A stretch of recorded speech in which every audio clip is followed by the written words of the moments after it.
So I was reading your new book today, The Mindful Body, Thinking Our Way to Chronic Health. And, we were colleagues back in the 1990s. I suppose we still are colleagues in some ways.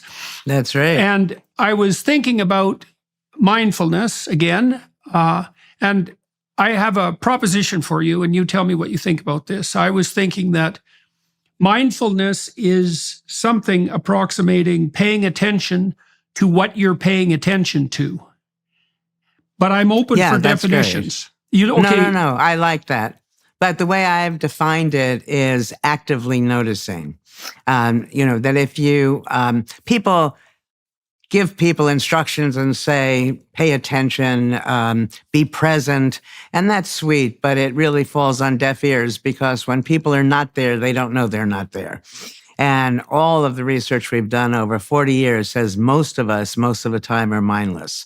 So to be mindful, you can do one of two things.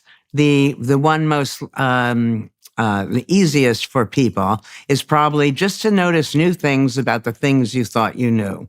And then you come to see you didn't know them as well as you thought you did, and then your attention naturally goes to them.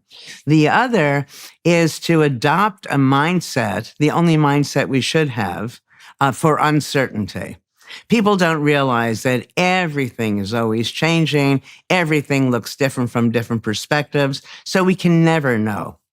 And if you know you don't know, then you naturally stay tuned in. If you thought you knew what I was going to say next, why listen to me?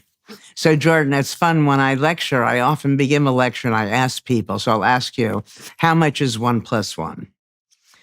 And people are annoyed with me because they think it's ridiculous. And then they dutifully say 2. But it's not always 2. If you add 1 cloud plus 1 cloud, 1 + 1 is 1. Add 1 pile of laundry plus 1 pile of laundry, 1 + 1. Add 1 wad of chewing gum to 1 wad of chewing gum, 1 + 1 is 1.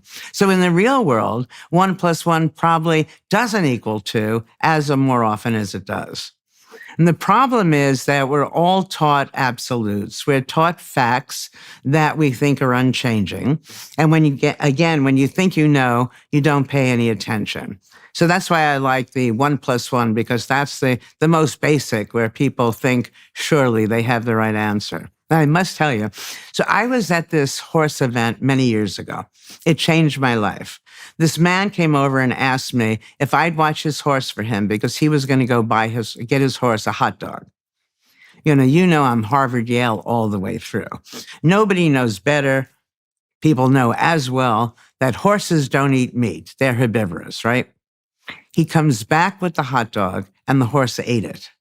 And it was at that moment that everything I thought I knew, I realized could be wrong, which for me was very exciting because that opened up a world of possibility. When was that? Oh, God, that was about a long time ago. I'd say maybe even 30 years ago.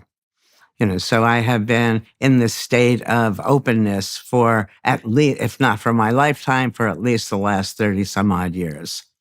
So you mentioned art, for example, and you mentioned actually that people should pay more attention to what they take for granted. And one of the things that I've come to realize, I think, but they can't. No, but Jordan, they can't pay attention to what they take for granted because it doesn't occur to them. They're in a robotic state of mind. I'm sorry to interrupt. Oh, no, that's fine.